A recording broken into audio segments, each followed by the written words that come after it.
Salam əziz izləyicilər. Bu dəfə mən istəyirəm sizinlə Türkiyədən gələn açıqlamalar barəsində bir neçə dəqiqə söhbət edim. Əslində mənim elə fikrim yox idi bu gün durum deməli Ərdoğanın verdiyi açıqlama ilə bağlı, Şah İsmayıl Xətai ilə və Çaldıran döyüşü ilə bağlı səsləndirdiyi fikirlərə hər hansı bir yorum verim. Sadəcə sosial şəbəkələrdə mən bir kəlmə yazmışdım ki, Ərdoğan Turan birliyini özü pozur və Şah İsmayıl Xətaiyə qarşı səsləndirdiyi fikirlə, bu fikirlə özü Turan birliyini pozur. Belə bir cümlə ilə kifayətlənmişdim, amma bugün gördüm ki, Türkiyə Böyük Millət Məclisinin sədri, rəhbəri Numan Kurtuluş da təqribən Ərdoğanın açıqlamasına yaxın bir açıqlama səsləndirib, Çaldıran döyüşü və Şah İsmayıl Xətai ilə bağlı və açıq-aşkar deməli məlum olur ki, əslində bu açıqlamalar siyasi mesajdır. Bunlar hər hansı bir tarixi deməli mövzulara müraciət deyil. Düzdür, Azərbaycanda pankürtçülər müəyyən bu Ərdoğanın açıqlamasına müəyyən don geyindirməyə çalışdılar, bəziləri günahı atdılar Ərdoğan üçün o çıxışı hazırlayanların üstünə, bəziləri dedilər ki, yox, ümumiyyətlə Ərdoğan nə deyir, gərək üstündən keçək gedək, bəziləri dedilər ki, Ərdoğan nə deyir, elə düz deyir filan. Yəni, hər halda bu məsələni şişirtməyə, müzakirə etməyə razı olmadılar. Belə bir siyasi manevrlər eləməyə cəhd elədilər. Amma sosial şəbəkələrdə və eyni zamanda mətbuatda bu məsələ kifayət qədər geniş müzakirə olunur və mən düşünürəm ki, elə olunmalıdır. Bir tərəfindən mən bir baxışla öz baxışımı səsləndirmək istəyirəm ki, əslində bu çox yaxşı bir şey oldu.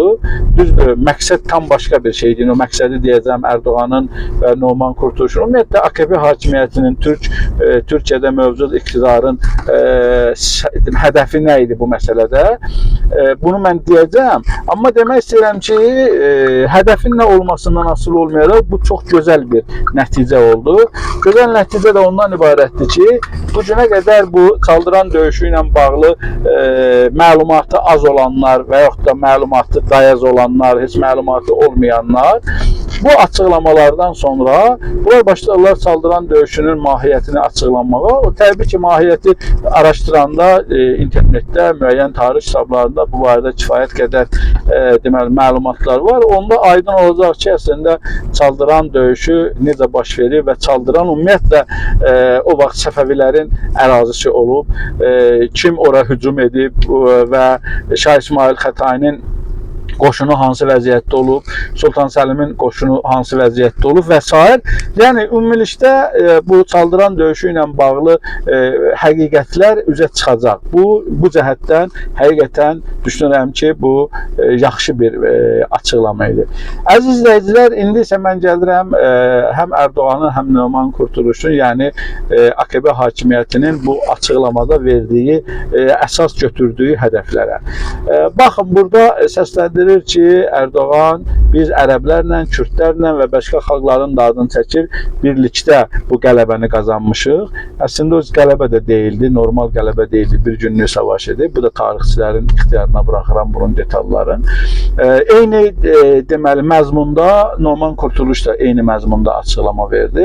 Bu onu mesaj verir ki, əslində bu gündə İrana qarşı yenə kürdlər, ərəblər və digər xalqlar birləşib biz 5 əsr bundan əvvəlki kimi ki, İran necə məğlub edildi Şah İsmayılın timsalında, biz yenə də indi ərəblərlə, kürdlərlə birləşib İranı məğlub eləyə bilərik mesajıdır. Bu mesaj mən hesab edirəm ki, aydın bir mesajdır. Bunu niyə bu qənaətə gəldim mən? Çünki bu mesajın, bu cür açıqlamanın səsləndirilməsi nə vaxt səsləndirildi? Pezeşkiyan Azərbaycana gəldi, çox yaxşı qarşılandı. Düzdür, səfər bir gün oldu və mən elə onda da demişdim ki, bu səfərdən böyük nəticələr gözləmirəm. Lakin İran-Azərbaycan arasında o və münasibətlərin buzlaşmasını əritmək üçün başlanğıca görə yaxşıdır, yaxşı başlanğıcdır. Davam eləyərsə, deməli, yaxşı nəticələr əldə etmək olar. Ondan sonra təbii ki, bu Pezeşkiyan səfərindən sonra İran-Azərbaycan hərbçiləri arasında Araz səhv etmirəmsə təliminin deməli adı belədir. O hərbi təlim keçirilməsi, sonra Azərbaycan prezidentinin köməkçisi Hikmət Hacıyevin İranda səfər olması, orada yüksək Çinli məmurlarla görüşmələri və hər iki ölkə tərəfindən çox müsbət, pozitiv mesajlar və münasibətlərin yaxınlaşması istiqamətində deməli ciddi və müsbət proqnozların verilməsi və s. Bunlar hamısının fonunda belə bir açıqlamanın verilməsi Türkiyə tərəfindən aydın olur ki, əslində Türkiyə bu açıqlamanı İrandan Azərbaycan arasında münasibətlərin yaxşılaşdırılması istiqamətində aparılan siyasəti əngəlləmək üçün bu cür açıqlamalar verib.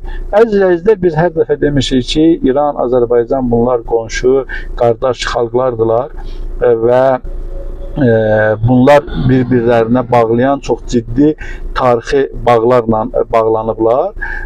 Təbii ki, bu bağlılığı qopartmağa cəhd edən, bu xalqları birləşməyə, yaxınlaşmağa imkan verməyən əsas tərəf İsraildir. İsrail bütün deməli bizim regionla bağlı, Qafqazla bağlı siyasətini ümumiyyətlə bu istiqamətdə qurub ki, İran-Azərbaycan münasibətləri yaxşılaşmasın. Amma bu cür biz prosesləri biz görəndə, bu cür siyasi bəyanatları biz eşidəndə görürük ki, əslində bu tək İsrail deyilmiş. Əslində İran-Azərbaycan münasibətlərinin korlanmasını istəyən, münasibətlərin yaxşılaşmasını istəməyən, daim bu iki qardaş ölkə arasında deməli maneə yaratmağa cəhd edən, ətlə dırnağın arasına girən, o çirk kimi özünü aparan bir Türkiyə də var və təbii ki, mən Türkiyə deyəndə Türkiyə hakimiyyətini nəzərdə tuturam, Erdoğan hakimiyyəti var və bu Erdoğan hakimiyyəti deməli yenə də öz şeytanlığını işə salır. İran-Azərbaycan münasibətlərinin yaxınlaşmasına bu cür bəyanatlarla istəyir ki, əngəl olsun. Amma təbii ki, bunlar bu cür deməli cəhdlər hesab edirəm ki, baş tutmayacaq. Müəyyən müddətlərdə ola bilər münasibətlərin yaxşılaşmasında müəyyən gecikmə halları baş verə bilər, amma ümumilikdə İran-Azərbaycan xalqları qardaş, qonşu xalqlardılar. Bunların birləşməsinə mane olanlar ətlə dırnağın arasında olan çirkə bənzəyir. İnşallah Allahın yardımı ilə deməli bu iki xalqın, İran-Azərbaycan xalqının yaxınlaşmasını biz müşahidə edəcəyik. Əslində mən hesab edirəm ki, regionda sülhün və sabitliyin qorunması üçün, bərpa olunması üçün İran, Azərbaycan, Türkiyə deməli üçlüyünü mən illər öncə bu deməli modeli təhlil edəndə bu modeli təqdim etmişdim ki, İran, Azərbaycan, Türkiyə bunlar bu üçlüyü qorub yarada bilərlərsə, əlbəttə regionda ciddi bir gücə çevrilə bilərlər və eyni zamanda regionda sabitliyə və sülhə nail olmaq mümkün olar. Çox təəssüf ki, Türkiyə, xüsusən Erdoğan hakimiyyəti, biz bilirik ki, xüsusən İngiltərə və Amerikanın və eyni zamanda da İndiya ilə müəyyən görüntü olaraq İsraillə münasibətlərin pisləşməsini göstərsələr də, amma pərdə arxası mahiyyət etibarı ilə İngiltərə, Amerika və İsrailin regionda maraqlarını təmin edən, mən deyərdim ki, yeganə bir gücdür. Ona görə də hal-hazırda İran, Türkiyə və Azərbaycan üçlüyündən söhbət gedə bilməz. Çünki Türkiyənin istiqaməti tam fərqlidir. Türkiyənin əsas rolu, daha doğrusu Erdoğan hakimiyyətinin əsas rolu regionda belə bir birliyin yaranmasına mane olmaqdır.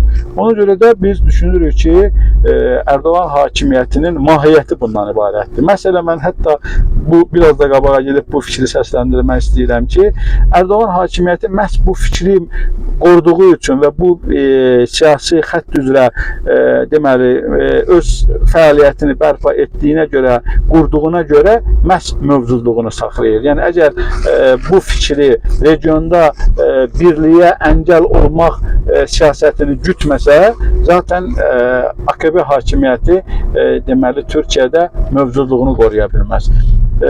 Mən İnşallah ümid edirəm ki, bütün hilələr, bütün məkirlər, hilə quranların, məkir quranların öz başına keçəcək və regionumuzda inşallah əbədi daimi sülh və əmin-amanlıq bərpa olunacaq. Vəssalamu aleykum və rəhmətullahi və bərəkatuhu.